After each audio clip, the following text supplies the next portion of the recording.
All right, big ups. Good to see you, good to be. It's DillyDave, aka the Milky Bar Kid, back at it for another episode of Grounded with DillyDave. Today, we have some of the beloved hip hop enthusiasts / MCs out of Melbourne. We've got Black Shades and Arrogance, Mike the Renegade, and Kid Otic. Yo. How How we doing, everyone? Hey, thanks for having us, DillyDave, my boy. Thanks for joining us today. This is very awesome. Before we get really into it, truly grounded, a great way to get there is to acknowledge the sacred ground that we're on. So I'd just like to acknowledge the traditional custodians of the land, combination of the Boonwurrung and the Wurundjeri people of the Kulin Nation. So I'd just like to pay respects to elders past, present, and emerging.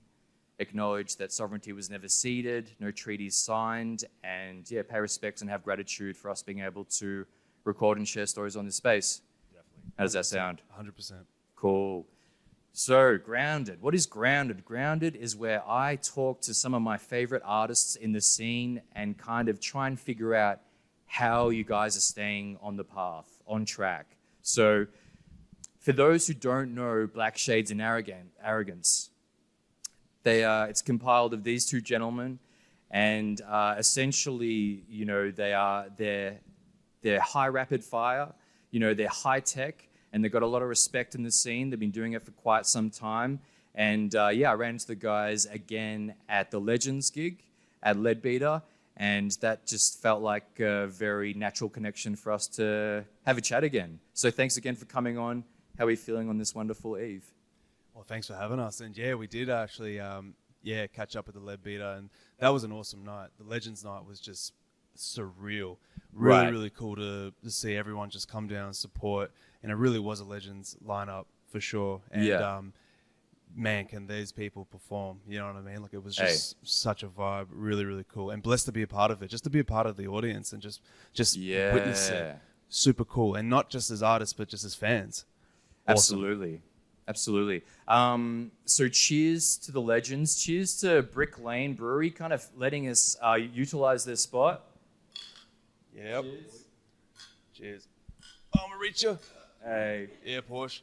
Big ass Porsche. We've got Porsche and Atlas on the ones and twos, just fucking holding it down again, part of the production crew. That's a good beer. That's a good beer. Yeah, I'm telling you, that pale ale. Damn. Brick Lane. Sorry, that's delicious, dude. Yeah. Get that on the record. We're lucky. We're lucky we get to sample these every week now. Really? So it looks like this is going to be the new spot. I can't even believe it. But Atlas just connects through the wazoo and continues to flaunt them at us. And I guess we appreciate that because we can make the most of it. Well, and what a blessing it is to be a part of it. Hey. It's super cool. Super cool. It's such a vibe here. And you know what? Whether you invite us or not, we're going to come back. I don't care. Yeah. Well, hopefully it's on good terms, you know? Cool. What have you guys been up to recently, like leading up to the Legends gig? Because it's been a little while since you guys popped out a single. Was it April 2013? Yeah, something like that. I think that should have been Let Me See Ya. Let Me See Ya, that's right. Yeah. Yeah, that was earlier this year. Let Me See Ya was our latest single. Yeah. Look, we've been on a bit of a hiatus, and Yes. I think that's mostly due to myself. So Right. I actually went back to university to study. Study cap. Just a bit of, you know, COVID things just brewing, and you know, you gotta be about your bread. So I needed to really increase my earning capacity so I could devote more to the music and all that kind of stuff, and just do life as well. So it's a bit of balance. And yeah, look, the COVID hit wasn't great. Depending on what was that, job seeker, and all that kind of stuff, and the government payments and all that kind of stuff.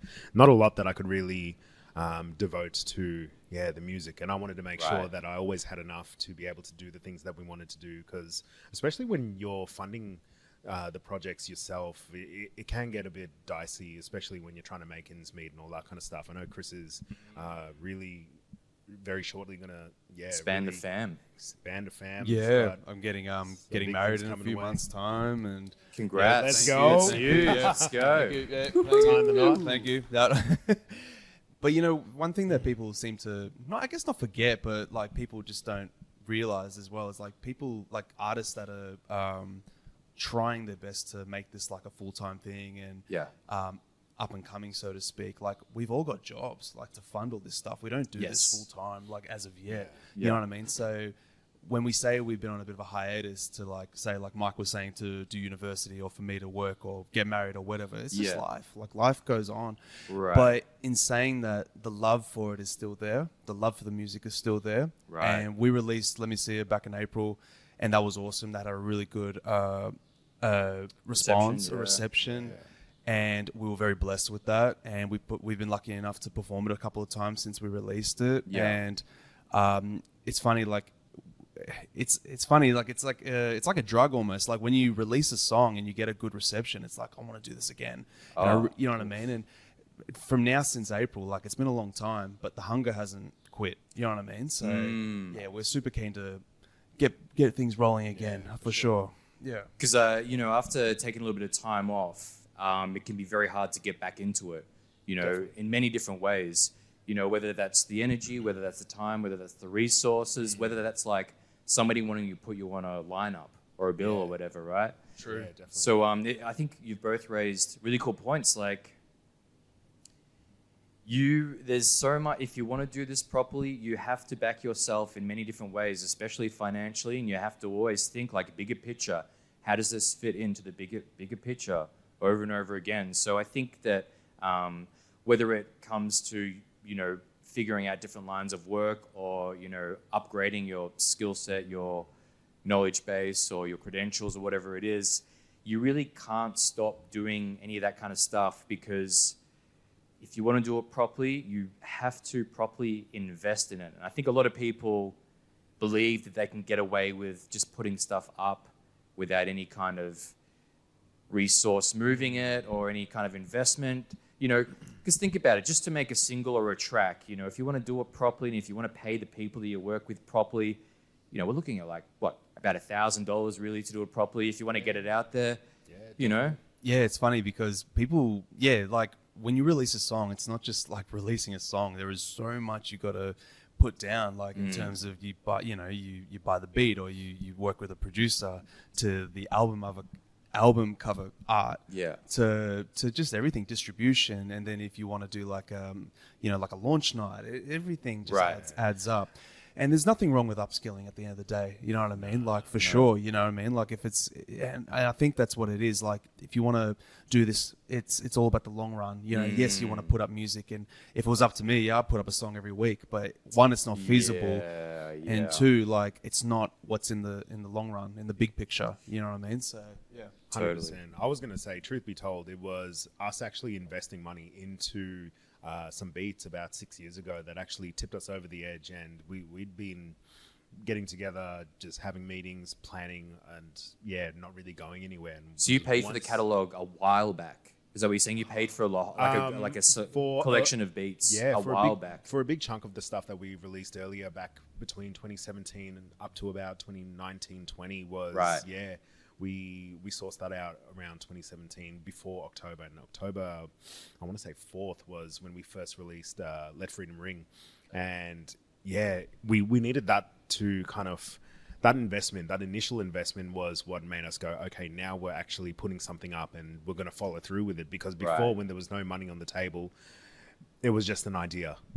Yeah, it's an idea, and it's there's no clear path or way forward, you know. So I think that you know, it's very interesting because you could record and release a track every week and put it up on SoundCloud, but it might not bear any fruit, right? Like it might not really give you anything back. But people who strategize, and it's harder to strategize and look further into the future when you're younger, because that's just not where the mindset's at. But if you are able to do that, that means that you're actually giving yourself permission to do it for longer, to like do it for years, instead of being like, you know what, we tried it for a year or so, you know, we had a bit of fun, and that's maybe all it is. Yeah, definitely. You know, when it comes to the Black Shades and Arrogance vision and like what you guys represent, what you guys think you bring to the table, what is the vision statement for Black Shades and Arrogance? What are you guys trying to do and why? That's a great question. That's an excellent question. It's funny. I never even thought of that. Questions I've ever been asked. Well, if you need a pad and pen, we can probably like flesh it out now. No. I'm kidding. I'm kidding. No, that's okay. I can't write. Unless it's bars. I actually don't have my pen license, so You got grey lead. That's a great question. I think our vision statement. So, what is Black Shades and Arrogance? Look, I mean, we've always sort of pinpointed it down to we want to give people bear witness to something that they've never seen before, something that they've never heard before, something that's coming out of Melbourne City that they never thought existed. Right. It's something that's pushing the boundaries. We want to be able to rhyme a word you never thought you'd ever rhyme. You know, like people say, like, oh, you can't rhyme orange. It's like bullshit. You can rhyme orange with like 20 other words. Am I gonna give you examples? No. Relax. No, you don't want to share those. You don't want to share those stretches. They're very valuable. But I think it's all about just pushing your limits. I think that's what Black Shades and Arrogance is, and I do genuinely think that's why Mike and I complement each other so well, because we have this hunger to prove people wrong. And you know, we are young guys, but we're not as young as some of the people in the scene now. Like I'm 30. How old are you? 40? 30. Wait, are you guys lying about being 30? Like we're both 30 now, and like we're young. Are you guys legitimately both 30? We're 30, yeah. this year we're both 92. Well, how old are you? 32? You're 32. Oh, man. shit. How crazy is that? Man, you old. I know. I thought you guys were older than me. How old are you? And Porsche. Oh, okay. Hey, we're all good. Okay, cool. We're around at 29. We're all doing We're good. an average 29. You've put us down a bit. That's good. That's good. You know, there are people that are starting to come up that are, you know, obviously younger and stuff. Yeah. And big ups to them. You know what I mean? Like it's really cool. I think the Melbourne scene is just popping off right now. Oh, absolutely. You know, so I like to think to myself, like, you know, we're becoming sort of like the old heads in a sense, right? But we want to show these young cats that we can really do something special here, and we can, you know what I mean? Like that's sort of our thing, you know what I mean? So, yeah. Mike. I was going to say age really is just a number, because I think Chris actually, he DM'd me off the Black Shades account this reel of, I don't know if you know the artist Jelly Roll. No, I don't think so, no. He had just won an award, and he was going on about, because he's not young himself. He's up there. Is he near 40 or something like that? He's I think he's like early 40s now, I think, or Right. something like that. And yeah, he just off the cuff just made this huge speech when he won the award, and just said, look, it's never too late.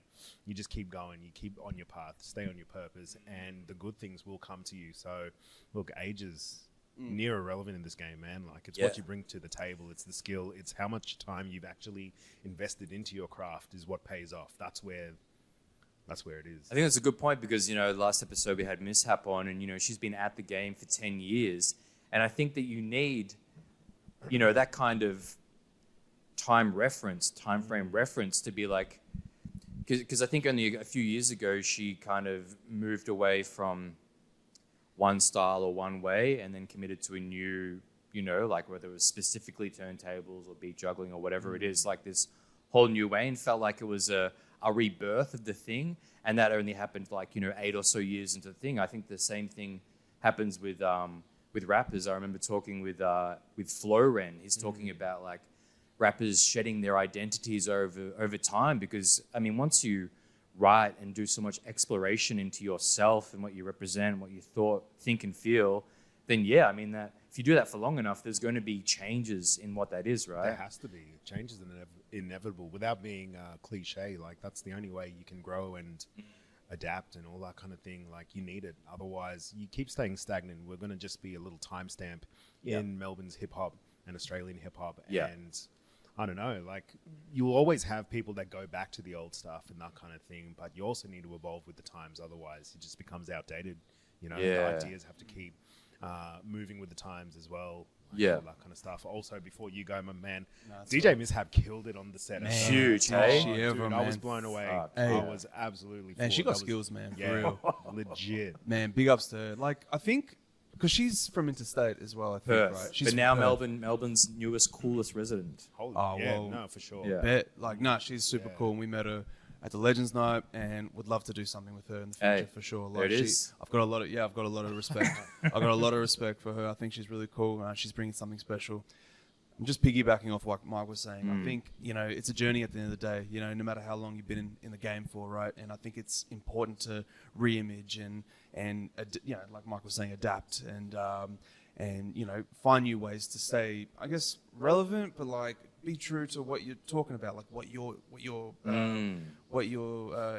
purpose is, you know what I mean? And like, I think that's important, you know what I mean? Like, so I think, you have to adapt in this game, especially for sure. But as long as you know that you're doing what you're doing and you're happy doing what you're doing, that's all that matters. Yeah, I agree. I feel like it sounds like part of what Black Shades and Arrogance's vision is to be that exemplar of like high tech, high skill. Like, I think the way that you guys write and deliver is it's very technical and very impressive. It's very, it's like multis and internals, like back to back to back, and it's not in any way, shape, or form lazy writing. It's really trying to scratch deep past the surface of what you can write about. Thank you, my man. Yeah. Thank you very much, man. Yeah, that's super cool. Thank you. Yeah. And really appreciate it. And I think that's exactly what we're trying to bring to the table. It's funny, Mike and I, we're a partnership in this whole thing, but sometimes it's like we're in a bit of a competition with each other, which is a good thing. You know what I mean? It's not like I hate the guy's guts. I do. I was waiting for that. It's all about like what he brings to it, what I bring to it, and it's like a healthy competition. And I think that's what makes us better. It's what really helps us be the best version of ourselves. Because yes, we're an entity in this together, but we're also our own people. You know what I mean? And and he's an artist that's different to my artist. You know what I mean? Like, and that's okay. But together as Black Shades and Arrogance, we really try to do something special together. So I think that's. I actually do hate his guts though. That's you can real. see it in the eyes. Dude, I swear to God, anytime we're in the studio, he'll go in. He's in there for like 10 minutes. He lays out his verse back to back. It's done. It's set. It's impeccable every single time he my throws man. it down. Hey. And then I go in there. I'm stumbling. I got my phone out. I'm like, oh, okay, give me 1 second. I'm like, I'll rewrite some stuff. Yeah, let me rewrite a couple bars. There's a lot of stuff that happens on the spot. Whereas Chris is. He's always polished when he gets into the studio, and that's what I really, really respect about Chris's process. Yeah, 100%. Just comes in and he knows exactly what he wants to do, and it's all mapped out in his head, and he gets it done. Whereas I'm a bit more fluid with it, and a lot of the time the fluid's overflowing in the cup, and I need to kind of get the waters to settle before I can actually be happy with what I'm trying to put down. Because it's one thing to allow the feeling to lead the delivery and everything, but then sometimes you do need it just so embedded in the mind that it's not even a question about what's coming out of your mouth in the booth. Yeah, Chris is so comfortable in his style. He's got it on lock, man. It's amazing. What do you attribute that to? What's happening there? Well, I was just going to say, like, first of all, it's about time you realize that, because I'm damn good at what I do. The thing. Hey, shut your ass up. I really appreciate that. Thank you very much, man. Thank you. Nah, me though. No, I think with Mike, like, and we hear it all the time, like, genuinely, like, so many people say, like, hey, like, Chris, you got the flow, but Mike, he rhymes crazy. Like, he's got that technical ability to go back to back to back to back and like, but properly, but proper fluent. It isn't just like shoving words in there for the sake of shoving words. Like, there's a way that Mike's style of hip hop, it blows me away a lot of the time, because we'll go into the studio and I'll lay down my verse and like I might do a couple of takes or whatever, and Mike's really hard on himself, because like, he's really trying to get this rhyme scheme going, and what I love about Mike is he's so persistent. He won't give up until he gets it. And as soon as it's funny, like, as soon as you get it, you just get it every time after that. You don't switches. Right. It's like something switches and you don't mess up after that. It's like once you get it down pat that one time, you're good. And you could perform it 1,000 times over perfectly, right? And that's awesome, And I think what I like about it is, you don't sort of give up on it. It's like, what you need to do. Yeah. And it's like, cool, if that's the process, cool. And that's what it's been ever since 2017, ever since we started doing Black Shades. So, yeah.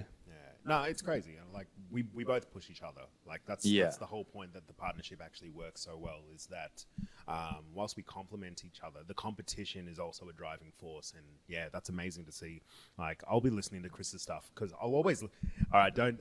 This isn't obnoxious of me, but a lot of my songs came up #1 in my Spotify Wrapped. It was awesome to see. Because that's how I'll practice for shows and all that kind of thing. Like it's the only way to rehearse. Nice. You find that you got to steal that time back when you're working. Totally. And all that kind of thing on the way to the gym. It hypes me up and all that kind of thing. So, yeah, I'll listen to Chris's stuff and I'll still get like little lines just come and punch me in the face. And it's like, I had no idea that's what he was actually trying to say. Is that what he means? And I'll go, hey. All these different layers of meaning come through. Is that what you were going for? And he was like, oh, yeah. And I'm like, shit, I missed that. It went over my head. Like, Chris is sneaky like that.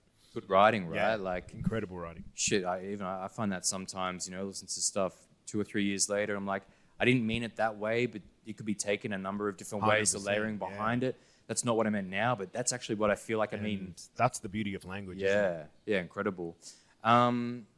So give us just a little bit of like, for those who don't know the origin of Black Shades and Arrogance and both your individual like names and stuff, like give us a cool picture of it, how it came together, how you two came together and started on this cool path. Do you want to? No, you do it. You do it. You do it. Like a couple gentlemen here. I don't remember. You make it up, all right. Cool. So I think I really started listening to rap and hip hop and really getting into the technical aspects and kind of forming my own ideas around how I could do the same thing and write and rap and deliver and all that kind of thing. Started around maybe high school, so year 7 or 8. I think I was listening to a lot of the usuals like your Eminems, your Biggies, your 50 Cents, all that kind of thing. I feel my hip hop repertoire and just kind of catalog that I listen to was mostly mainstream. But then there was a point in time where I was approached by these two guys I think we were in Knox, and they were handing out flyers for a Tech N9ne concert. Huge. I'd never heard of Tech N9ne before, and they were like, "Oh, you listen to rap?" I had this bandana hanging out of the back of my jeans, man. I was in year 10. I wasn't cool, That's pretty man. daring, dude. And yeah, they hand me this flyer. I'm already like deep into Eminem, like just his whole catalog.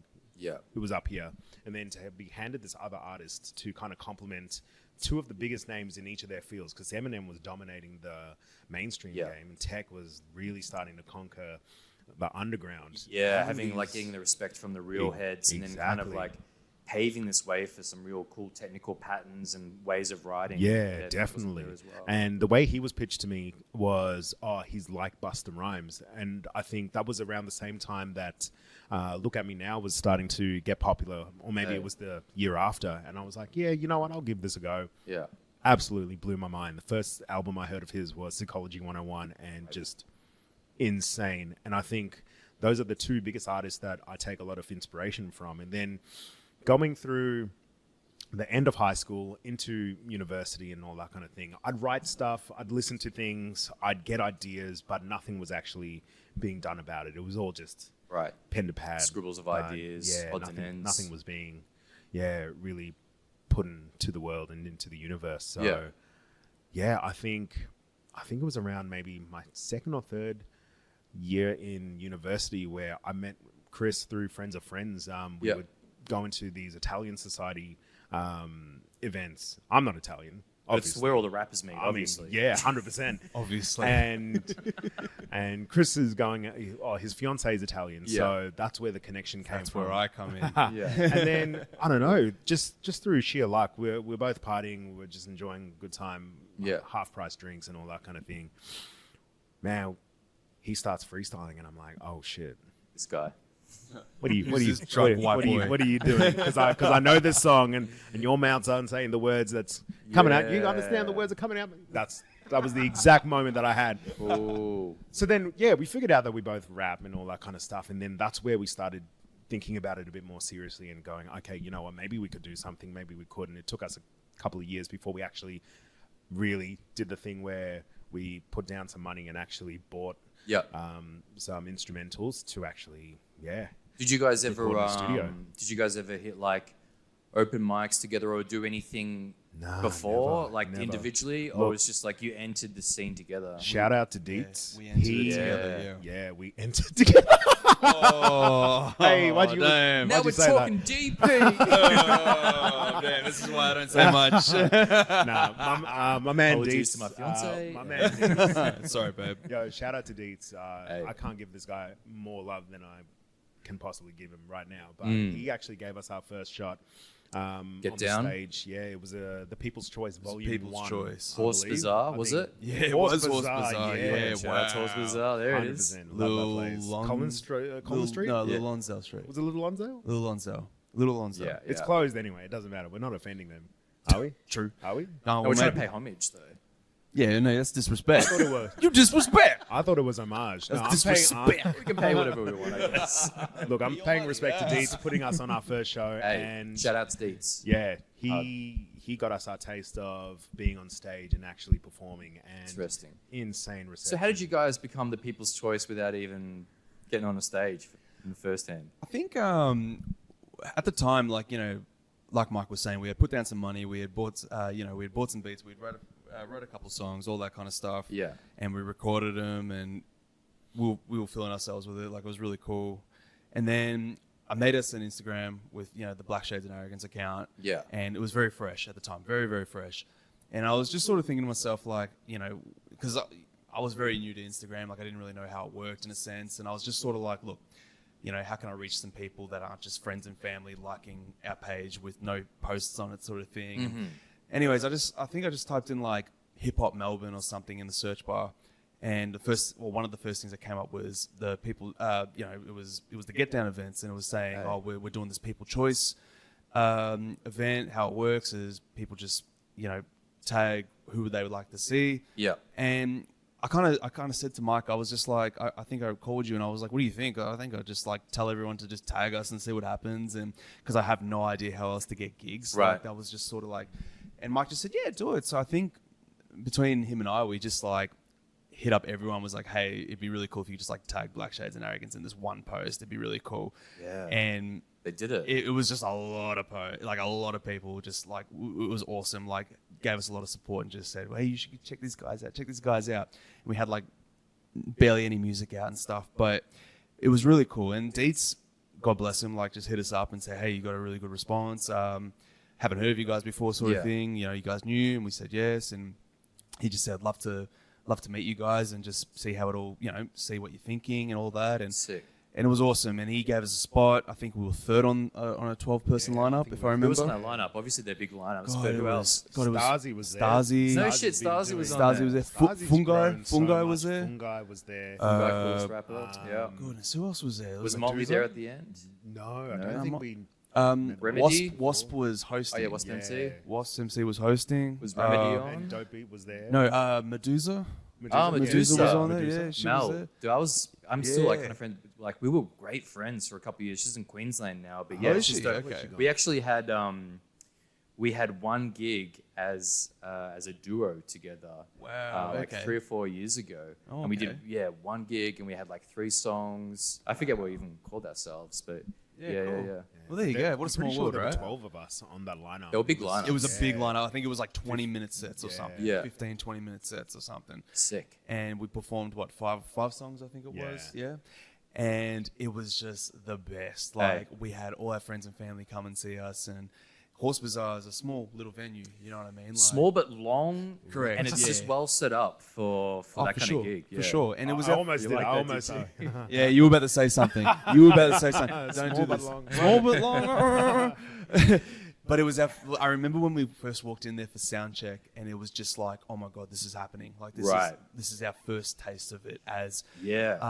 Because we before Black Shades, we had never performed before. Either of us. So this was like our first taste of it, and it was awesome. And I think we just got hooked on from there. Did it kind of like was the reality something that met your expectations, or you had no expectations, or you just completely blown away through the whole experience? Look, me personally, and I'm sure you'll agree, but it just blew me out of the water because Hey. I wasn't expecting the response that we got, not just from the friends and family, but we met so many people that night saying, "Hey, you guys are great," or you know, love to see you guys again. And it was opened up a lot of doors. It was just so positive, and it was really, really nice. And like, it was kind of crazy because for the people that don't really get involved in the hip hop scene in Melbourne or wherever, like they probably think it's like all gritty and everyone's mean, but everyone is so nice, and everyone just wants to see everyone succeed, and it's so cool. And, Definitely. And I remember sitting there going, like, saying to Mike, like, "All right, man, if someone fights you, I'll fight them. Like, I got you,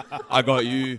You know, but it wasn't the case. You know what I mean? And it just it opened up so many doors, and God bless Deets, man. Like I can't talk more highly about the guy. Genuinely, really, really cool guy. What was the experience for you like, Mike?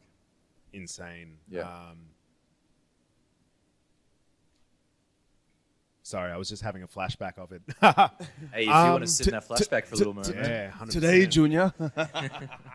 Yeah. See, all I can remember is, like, I was super nervous, man. As a first-time performer for anything vocally. Right. Yeah, terrifying. Totally. But, and especially, this is a message for anyone who's been thinking about it or wants to start performing or anything like that.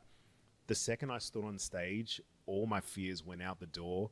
It was almost like I was on autopilot. It was almost like an out-of-body experience where everything just happened the way we had practiced. And that goes to show how much practice really pays off in the long run, because then you get up on stage and you can have these out-of-body moments where it's all just flowing and it happens the way you've meant for it to happen. And you don't need to... You can be present in the moment and really experience it rather than think too much about it and go, oh, what if this goes wrong? What if that goes wrong? Then you're jumbled in your head. And the fact that Chris and I have such intricate lyrics, that's hard enough in itself, but then it all becomes muscle memory if you've practiced enough. Like, I can't stress enough. And this is something my dad's been telling me from day one. I probably couldn't even understand English. And he's been going, you got to work. Hey. You got to put the work in. Yes. Like, my dad's had all the answers from the beginning. You put the work in and everything pays off. Yeah. It might not be immediately, but it definitely will come back and pay you dividends, man. I think you're totally onto something there, because the experience of doing a performance where you get to just surrender and be there for the ride, as opposed to having to think about what you're doing. Yeah. Because as soon as you're like overly conscious about what you're doing, you second guess yourself. Yeah. You just get in your own way, and it's just so much more noticeable for an audience being like, they don't seem comfortable up there. 100%. And it's happened before. As well. Yeah, right. Like, and I think like it only takes a couple of those moments where it does happen for you to be like, okay, it's all prep. Yeah. Let's fucking nail the prep. Let's make sure that we just drill it. And then once we're there, like that day, you're not worrying about practicing or, wait, I'm not sure if that line is like happening.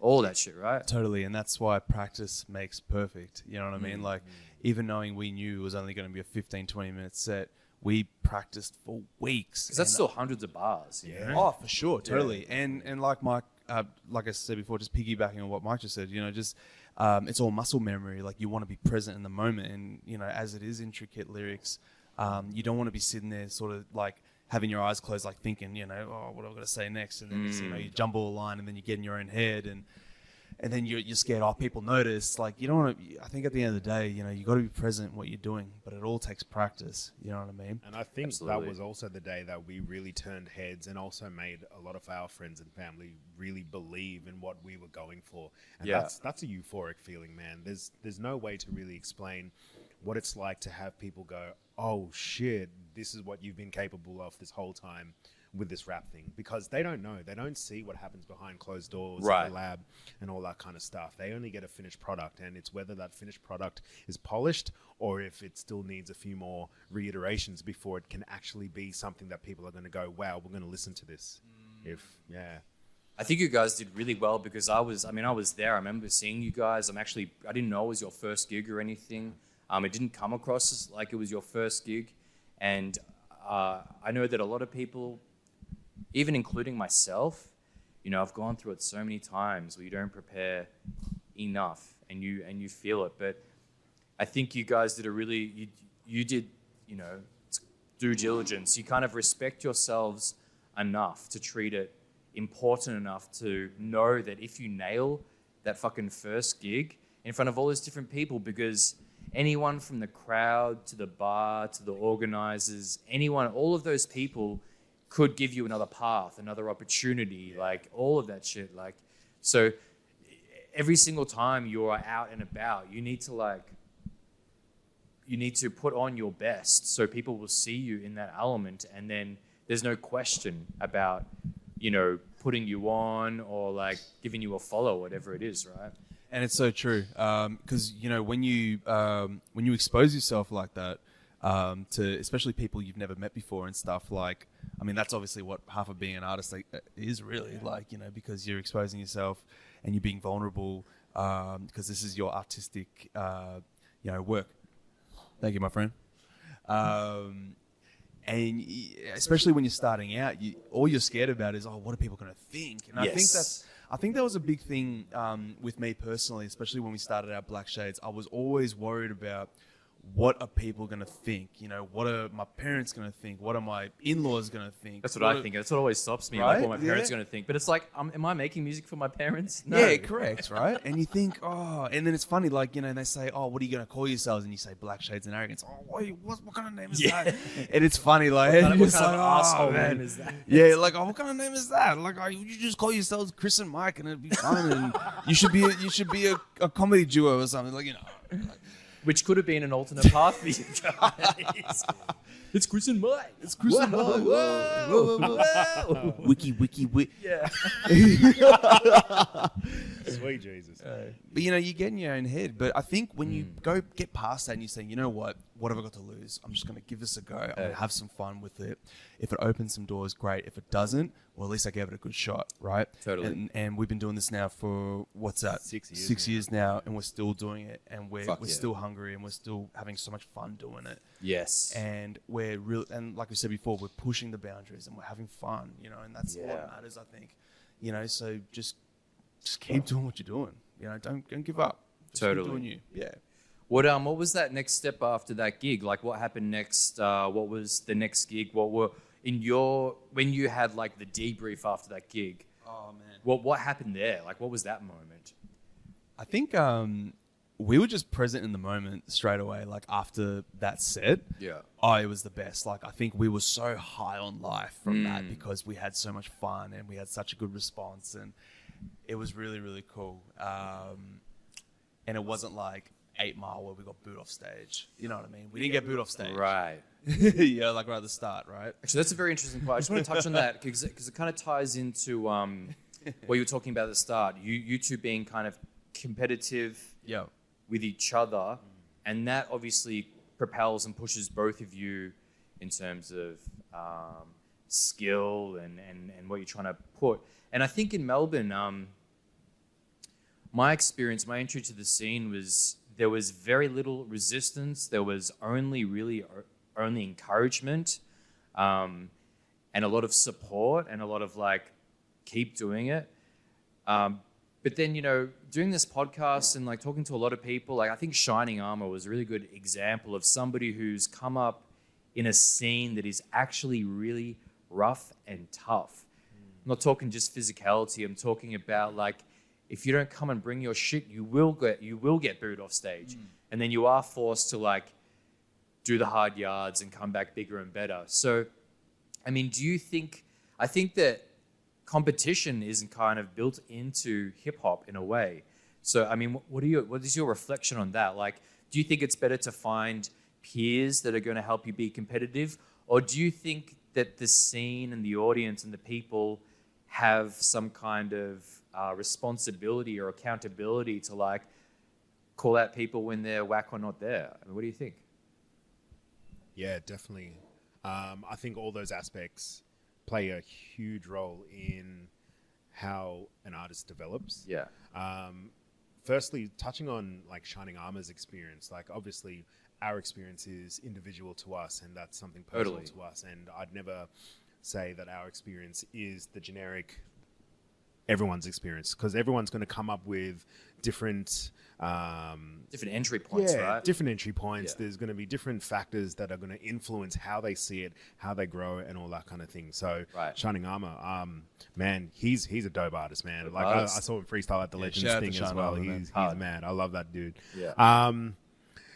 yeah, I guess everyone's dealt the cards that they have, man. Like, and there's no way to change them. You just got to play the best hand that you can, and like you got to make it work, pretty much. So, but do you think there's something to be said about there being a competitive element built into hip-hop? Definitely. So there definitely is, and I think it's necessary because that's the only way that you can push past the boundaries, and be. I think it's one of those stimulants that helps you kind of move out of those comfort zones, because even in my own writing and all that kind of stuff, I know like the same thing's not going to fly every single time. I've got to come with something different, otherwise people are going to go, I've already heard this before, bring me some new shit, right? And even though I'm changing the rhyme schemes and all that kind of stuff, there's definitely always a motif that I have with the way that I rhyme, and I'll realize and I'll pick up on it when I'm writing, and I'll go, okay, I've kind of used this pattern, I've just kind of reskinned it. It's almost like Fortnite. Sure. It's the same game. You've just reskinned the characters. Nothing's new. It's all cosmetic. You know? Sometimes that makes up the character and the persona and 100%. The flavor. And then sometimes it's like, I need to venture into new territory. Definitely. So, yeah, introduce some new mechanics or that kind of thing. So, look, with competition, I think it's definitely healthy. And as long as you can separate the bullshit from it, because obviously there are going to be people that are funky, man. There's going to be people that just want the clout and all that kind of stuff. And you got to be able to separate constructive criticism from just people trying to put you down, because that's the only way they know how to bring themselves up. Right. And I don't know.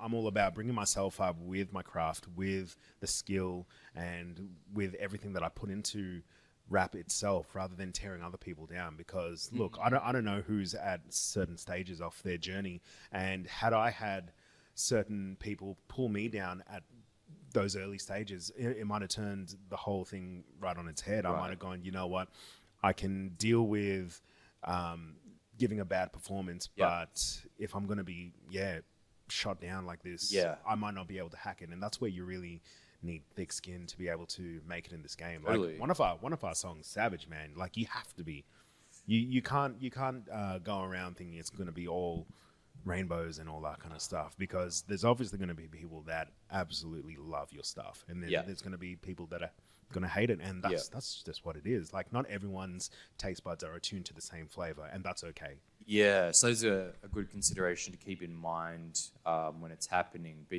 what are your thoughts, Chris? No, I think Mike's absolutely right. I think competition is healthy. I think the other thing as well is, like, different artists have different perspectives of what their art is.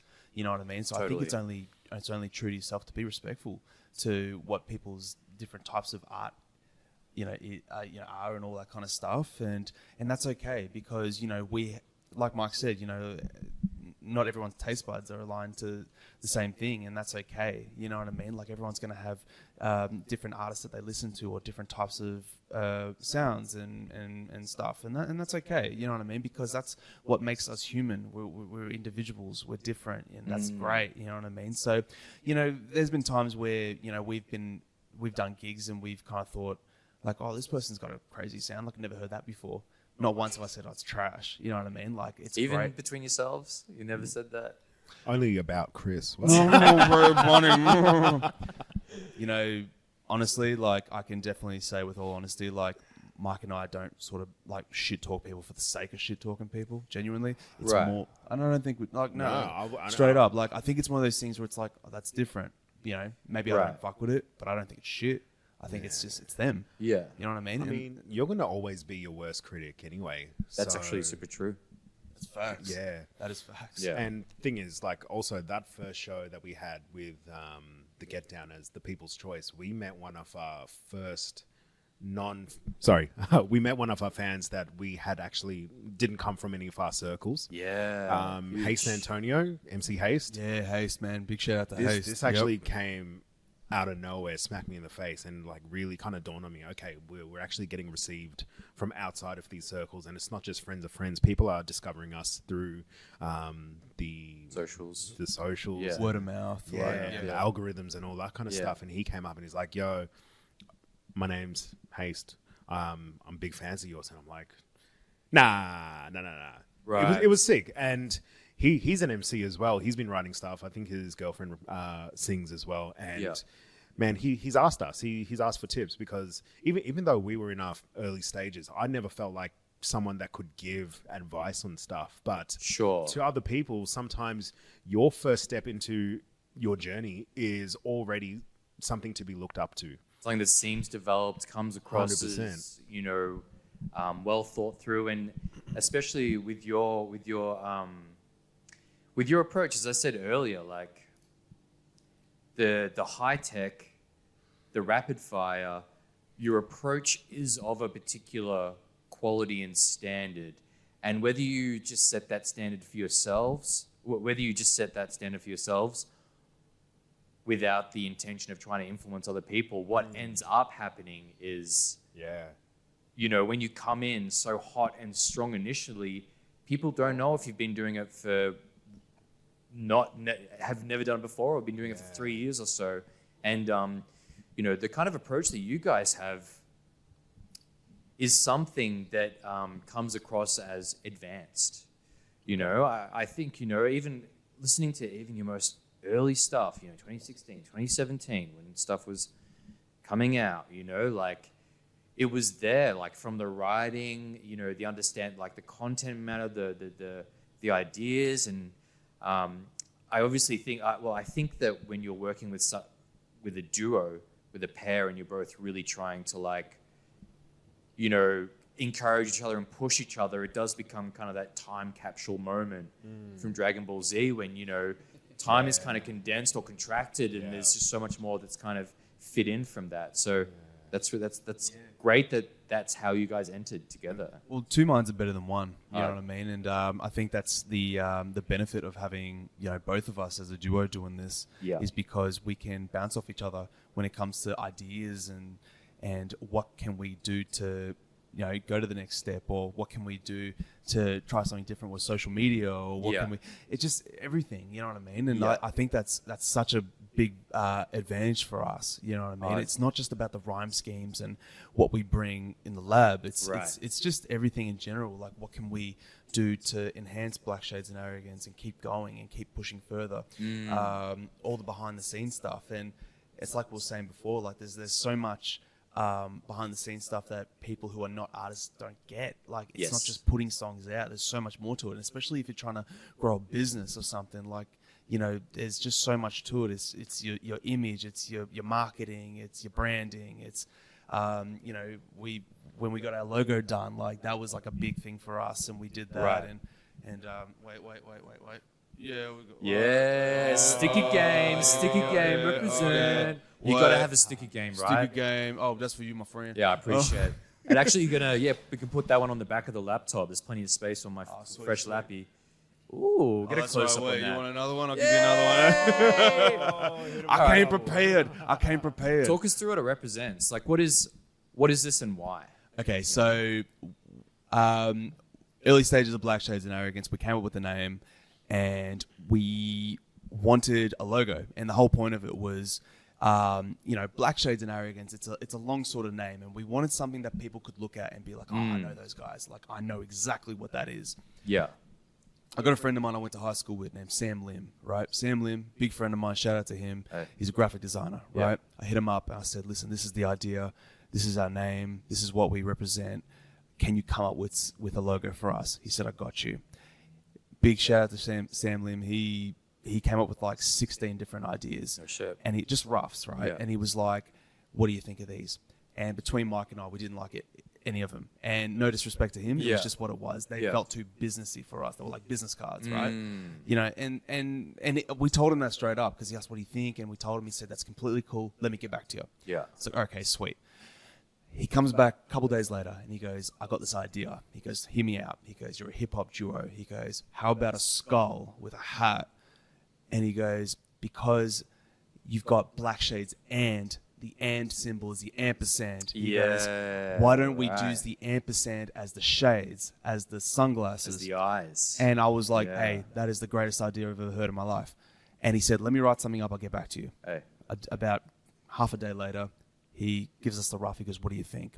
It blew Mike and I out of the water. I was like, this is the greatest. This is just so cool. There's this little guy on this logo, but he has so much attitude and dare I say so much arrogance, right? And it just worked and it fit, and it wasn't like, oh, let's sit on it for a bit. It was just straight away, we were just like, it works and it feels right.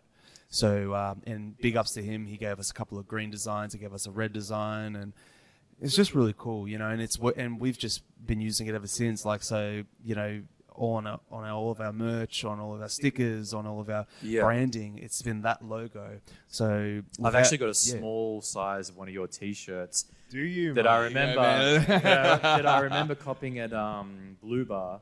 Wow. At, when I think it was just like a making noise competition, and I just screamed the hardest. But then little did I know that the T-shirt was a little small. It's too small for so you. Sometimes if I want the nipples just to pop out of the top, I will. I'll put it on. Get a crop top going. Right? Maybe I should That's just. what the song "Let Me See Her" is actually. Let me see it. It's just about DillyDave and let me see his nipples. Nipples in the belly. I guess we got to hook you up with a bigger shirt, my man. Yeah, I think that's what we're gonna have to do. But I think it looks really cool. It seems like kind of steampunk piratey. It's like it's out there in your face. It's kind of like it's cheeky. You can kind of tell it's got like this attitude to it. Yeah, totally. I think that's what we really liked about it. It was just it had its own character, and it was strong. It was bold. Yeah, and it worked. And you know, ever since 2017, we haven't changed it. And dare I say, we're probably not going to change it for quite a while because it works. You know, so but thank you. What are some moments that have provided you guys resistance towards what you're doing? What are some struggles and stuff that you guys have kind of overcome, you know, whether it's back in the day or more recently that you've had to push through? I think obviously the first one was actually being able to tip over into the realm where we actually started recording the music, because we'd be good at writing like free verses and all that kind of stuff. We'd just mull over things, but one of the first roadblocks was getting past, okay, we've invested money, let's get into a studio. Truth be told, again, the studio time that we used for our first cover of Fastlane by Bad Meets Evil. Yep. That was actually a gift for my 21st.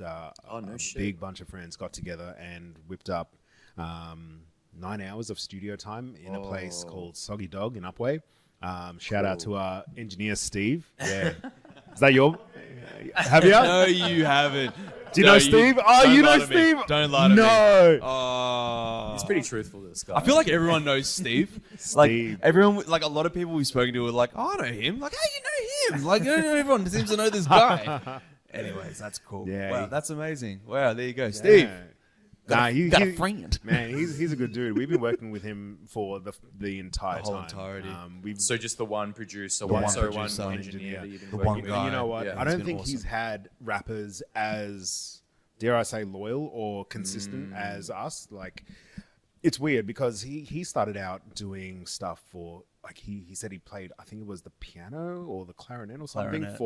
No, he plays the piano. Yeah. But this was for a grand final. Like, he's been in the halftime show as an instrumentalist and all that kind of stuff. AFL grand He's final seen it all. about. Like, this man's just come up with recording in his blood. I'm pretty sure. So it's funny that one of his biggest clients now, hopefully, I hope we're the biggest client.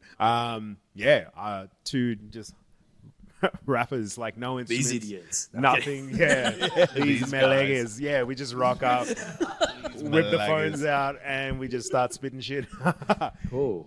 So that would have been one of the first roadblocks. Right. So trying to figure out where to record, and because I mean that's such an important relationship to have. You know, as a rapper or MC, like somebody who you trust is going to, one, provide the technical requirements to get the job done, but two, put you in a comfortable situation where you get to do it, and then three, they might actually give you input that is important for you guys bringing it to the next level, right? Definitely, it was the resources. Like, we had no idea where to go. And then I remember when Mike said, hey, listen, I've got some studio time, come with me. And it was funny, I remember the first time I met Steve. Steve is such a nice person. He's such a nice person. I can't talk more highly about him. But I remember saying to Mark, I'm like, how's this old white guy going to help us with hip-hop music? Because, you know, you could just tell he's very, like, you know, sit up straight and he goes for his hikes. And I just thought, how's this guy? But you know what? But in saying that, when I started to get to know Steve and his actual, not only his musical ability, but just he's been around the block a couple of times with there's so many artists that and actually seeing his studio, I thought, okay, I'll give this guy a chance. And it's the best thing we ever did, right?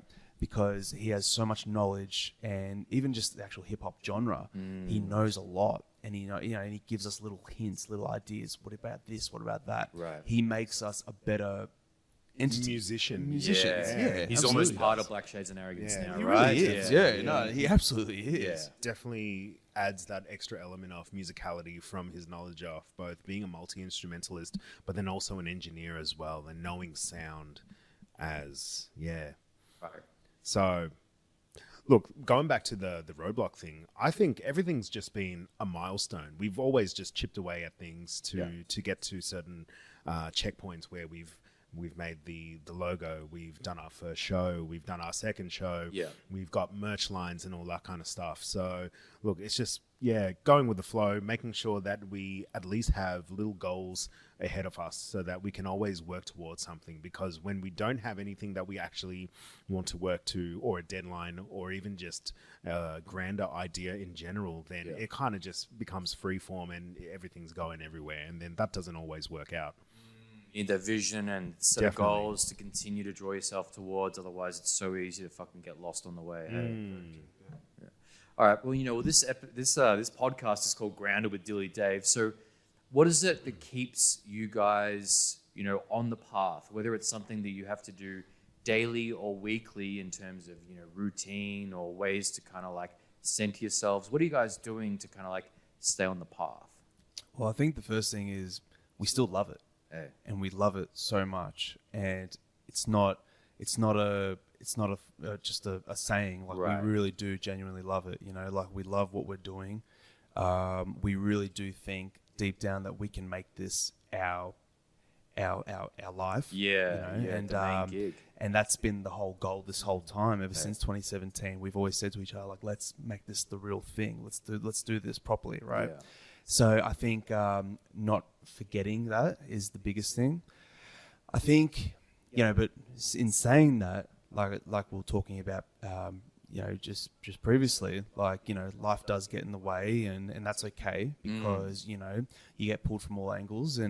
But I think it's important to make time for the things you love, because if you don't, it quickly just sort of flows away from you a little bit, and you tend to lose track of what you're doing or what the plan is or where you're up to, sort of thing. One thing I've always sort of thought about was like, what fills my cup, and what that basically means is like, what are the things that make me happy? What fills my cup? The more full my cup is, the more happy I am, right? And music definitely fills that cup, and and I know that, so I think it's important to keep it part of your daily routine, whether it is recording, or if you don't have recording that day, make sure you're writing something, or make sure you're doing something on your social medias. Make sure you're reaching out to people. You're doing something. Make sure you're doing something that can enhance your goals, your business. And I think that's really important. And I think, because at the end of the day, it's not just making music, it's other stuff too. And it's the whole picture. Yeah, it's the whole picture, and it's the long-term goal, like we were saying before, right? So I think just having that as part of your routine is extremely important, because it's ritual at the end of the day. And that's what I think. How about yourself? Look, I was just going to take it back again to our first show, and as much as we had feelings, or I can definitely say for myself, had feelings of happiness and excitement and euphoria being on stage, I think the biggest feeling that I took away from that was belonging. And I think this is definitely where we're supposed to be. Being on stage is something that's going to be written into our futures right now, and we're writing that future ourselves. So yeah, that's one of the driving factors, is that we know that we are meant to be on stage performing. We absolutely love it. We want the crowd to love it. And I think it's that partnership of us as entertainers with a crowd that's absolutely enjoying themselves it's just such a good exchange. So yeah, that's what's driving me, my man. Right. So having that sense of belonging, whether that comes from the partnership that you two have, or like feeling part of the community and I guess engaging with it, right? It's all of it. And that's the other thing. Like being engaged with the community is absolutely incredible as well. Like Terrence from Fat, Fried and Tasty. Yeah, shout outs. Absolutely bread. doing mad things. Like because he put together the Legend Show. Yeah. He's doing mad things for the community itself and for nothing in return other than just the love of hip hop. Breaking Bread's an incredible thing he's got going, and every time we're invited to be part of it, absolutely love it. Love the networking. Yes, it's incredible. And that's the thing, man, because we honestly didn't know anyone who was doing the music stuff before we set foot in the scene, and then we realized, okay, this place is bumping. There are a lot of people here. There's pockets all over the fucking 100%, place. yeah. Because we thought, oh yeah, we're going to dominate this. We're good. We're tight. Yeah, but it's like, which scene are you going to dominate? 100%. 100 scenes in the scene. So, spot on. Yeah, jumping in and seeing everyone that's around here. And again, it's awesome to be inspired by some of these people and their journeys, and in turn, inspiring the next generation as well. That's such a feeling that you can't match, and not a lot of people can say that as well. Yeah. Yeah. Awesome. Well, this has been incredible. I feel like you have fulfilled my requirements of getting to know, both yourselves and Black Shades and Arrogance. You filled in all the holes that have ever been in my mind about what you guys do and how you came to be. Any final thoughts or reflections, including what you guys are up to next? What's happening next for you guys? I might just quickly jump in there and say I've just absolutely appreciate the reaction video you did to one of our ciphers back in the day. Hey. I remember watching that thing and just everything that you were saying. I'm like, oh, he picked up on that. Oh, that's sick. And just seeing the two of you, like that's never been a thing where we live watched someone react to things and give their honest, unfiltered feedback towards something, other than maybe showing our friends something and then they go, yeah, that's bumping, and I'm like, yeah, cool, I love that. That's so cool you bring that up. So that was me and True Soul. We used to do a podcast called Culture Cast, which we have had Deets on, I'm pretty sure we had a good chat with Deets. But yeah, there was one episode where we were just like, you know what, let's fucking review some music videos. So that's awesome that you even that you guys saw and felt like there was something cool for man, we should have filmed our own reaction video to them reacting and them reacting to us, and then they'll do another one to them reacting to us, reacting to them. Okay. Yeah, no doubt. Wholeheartedly appreciate that, my man. Yeah, cool. So what's going on with Black Shades and Arrogance? I think, what have we got going on? So we're working on an EP right now with a local Melbourne producer called Tabuli. Okay. Guy from the eastern suburbs. Funny enough, I actually went to school with him, very tight with him. And I only just found out maybe in the last couple of years that he's starting up producing. And that's wild. What's happening at your school? Because you also went to school with Mutha as well. Yeah, Mutha. Yeah, that's right. I did. Absolutely. It was so funny when I saw Mutha. I was like, I know you. It's crazy, man. It's funny how hip hop just brings everyone together. Like I'm saying, it's a small world, right? Mm-hmm. But to Bully, we're working on an EP with him, so we're really hoping, or we're not hoping. The plan is we get that out February of 2024. Sick. So that's going to be the next drop, official drop for Black Shades and Arrogance. Cool. So that's we're really excited to get that all going. And that's any gigs coming up at the moment? No gigs at the moment. Cool. But you know what? It leaves our schedule wide open. So hit them up, book them. Hit us up. I'm broke. Yeah. I'm broke. Oh, man. Hey, in all seriousness, we're down to collab. We love collabing with people. We love talking to people. Sick. Even knowing our name is Black Shades and Arrogance, we're not. We're cool. We're not that arrogant. I promise. Black Shades and Collaborants. Hey, trademark that right now. Hey, that might be the next EP title. Who knows? Collaborants. You know what? Is that a word? Yeah, it is. It's about to be a word. Yeah. We want to keep pushing the bar as best as we can. So we want to get some more gigs. We want to do all that kind of stuff. So, I know it's probably cliche when I say it, but I genuinely do believe I think 2024 is going to be a big year. And it'll be the one. I can feel it. I can feel it in my plums. I can feel it. Huge. Man, you silly. Huge plums. Yeah. Well, thank you guys so much for being on. It's been awesome. Thank you so much for having us. Of course. Everyone, thanks for tuning in for another episode of Grounded with DillyDave. I am DillyDave, also known as the Milky Bar Kid. The relationship with Nestle is strained. Whether they sue or sponsor me, I could give a fuck, but we move forth nonetheless. Shout out to Black Shades and Arrogance. Check them out on everything that they could be doing. Shout out to Brick Lane. These were delicious. Brick Lane, One Love Pale Ale. I'm about to have another one.